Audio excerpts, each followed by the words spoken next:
Welcome to Somerset County's National Ag Day celebration, and welcome to the residents of the Eastern Star Home. We're so happy that you brought us into your place to share this video with you today.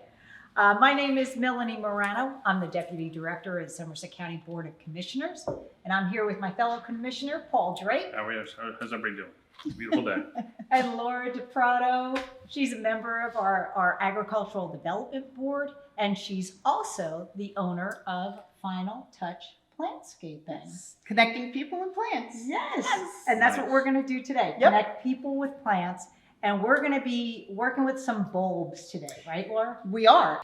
We're going to do a bulb activity with you in a step-by-step in celebration of Agricultural Day in Somerset County and Horticultural Therapy Week. And the two just happen to fall in the same week. So let's get started, okay? All right. So, Commissioners, I brought a little tin for each of you. So, Commissioner, I'm going to give that to you. This is a nice little tin. They're cute, right? So And I adorable. think you both have trucks on there, farmer Yes. trucks. So you do. Farm trucks with carrots. Yeah, so I actually, what is a bulb? Does anybody even know what a bulb is? So commissioners, I want you to take a bulb out of your bags, and actually I'm going to hand me one too. So Yeah. now, so I have to tell you, so bulbs are actually modified stems, and I refer to them as the underground storage.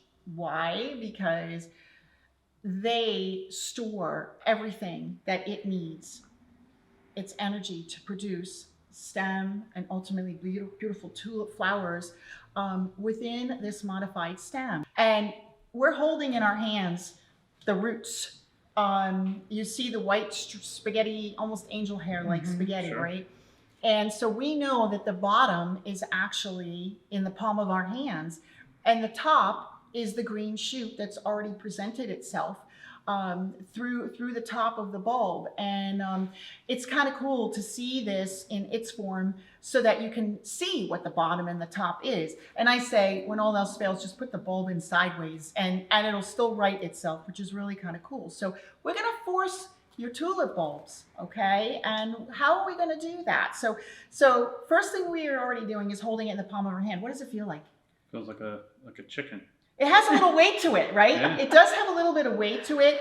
Now the soil is a little bit moist, but it doesn't feel wet to me, and it's kind of interesting looking. I wouldn't describe it as pretty yet, would you? No. But it's cool because we can life. see It's life. it's life. It's life. So we're holding life here, and we actually get to manipulate and nurture nature. And nature in turn is nurturing us at the same time. In your little tin cans, I'm going to ask you to put your small pea gravel. These are stones, and you could use any size stone you want. But for you, everything is going to be in its bag for you. And your next step, after looking at and feeling and just really examining the bulb itself, what's the top, what's the bottom, what colors does it display, but you're just putting your little bag of pea gravel or stones right into the bottom of your tin, and you're all going to get different colored tins. So I don't know what color you're all getting, but there's a whole bunch of different colors, and you'll all be surprised along with the rest of us too. So now your gravel's in the bottom, right? Yep. Why do we put gravel in the bottom? What do you think? Provides drainage. It provides drainage, exactly. So this is kind of an important step because if we're not going to be soaking these bulbs, we want to keep them moist, right? And in doing so, water is going to be in the container. So the pea gravel will catch some of the little bit of water that goes in there. So the next thing I want you to do is to take your bag of soil, and I want you to just kind of, examine it a little bit too, loosen it up within the bag. All right. And what you're going to do is your next step is you're going to actually gently put some soil, but not the whole bag yet, into the bottom just to cover the pea gravel. And while the commissioners are doing that, I'm going to hold up a bulb once again, because the bulbs are going to be all different sizes. You are all not going to have the same size bulb, just so you know. And who gets the bigger one or the smaller one doesn't matter, because it's going to produce a beautiful flower. And I'm not telling you the colors. I do know what they are, but you'll be surprised. So they put some soil in the bottom of their tin, and that's exactly what you're going to do. Can you both point your tin to the camera? There you go. So you're not filling it up yet, okay? Now I'm going to take a bulb. So this is a pretty good size bulb. Commissioner, you have one too. So Yeah. we have all different sizes. So go ahead and just put your bulb in there just to see if it fits on top of the soil and it's loose and it's standing up. And again, I want you to, show the camera so that, everyone could see and hold your bulb in place, okay? See the roots coming through still. Yeah, and you have a big jump start, and it's this. You already have a couple inches of the green, the stem that's already pushed through the bulb, and you have the roots at the bottom. So not only do you know the top and the bottom, but as well, the jump start here is already allowing you to see the shoot that's coming out of the tin itself.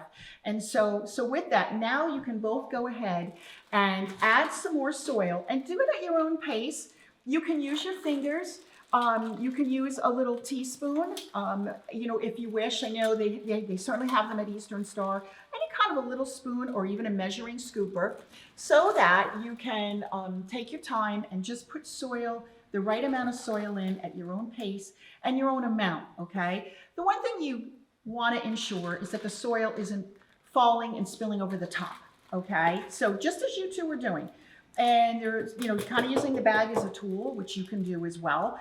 And you may not use all the soil, so I don't want you to concern yourself that all the soil has to be in there, okay? How much How'd do you you do? want us to pat it down, Laura? Don't pat it. Don't pat Great, it. and actually, I'm glad you did that. Okay. So when you pat the soil, and it's a natural tendency, I think, for many of us to want to pat something down, right? In doing so, you're reducing the oxygen that can circulate through the soil. So you want to keep the soil nice and loose, and hence the reason you don't pat it down. Okay. So you're not going to use all that Right, soil. and then. you may have soil left over, and that's perfectly okay. Thank you for holding that bag up. So don't worry about using up all the soil. And as you can see, your bulb is now shooting out the top. I'm going to encourage you to take a popsicle stick once again. You'll also get a popsicle stick in your bag, okay? And you're going to go ahead and write on there the date in which you're doing the activity.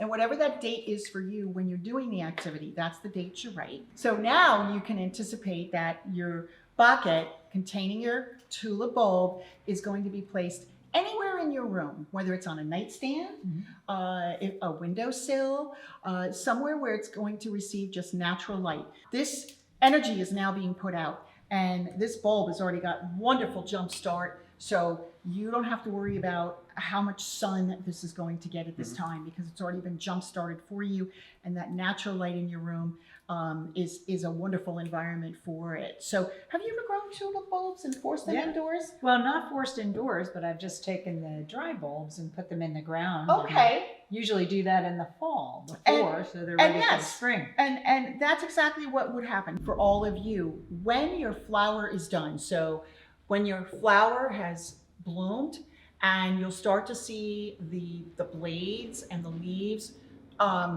yellow out, brown out. They might start to flop over. The petals will fall off this opened tulip. Right now it's just starting to open up.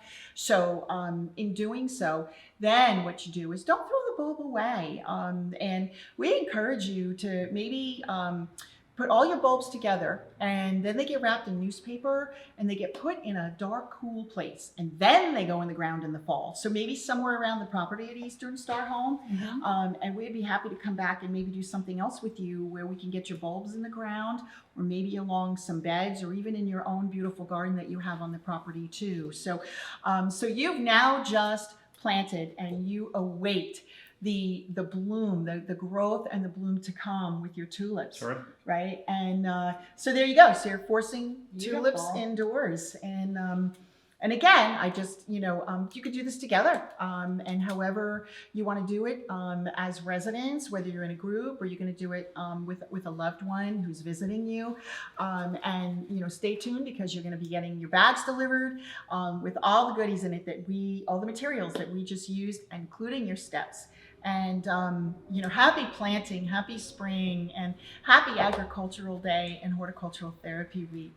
I want to say thank you. Also, what a great lesson. Thank you very much, Laura. Absolutely. And thank you, both. Melanie. I think you'll find that this is a great opportunity to get out and plant something. And certainly on behalf of Root Where You Are, Ag Celebration Day, I want you to feel like being able to plant is part of life, and we're growing great Yes. flowers, great experience. It's good for your mind, it's good for your soul, and good opportunities to really come out and celebrate with all of us on Ag Day. Absolutely. Happy Horticultural Therapy Week, everyone. Happy Have fun. planting. Have fun.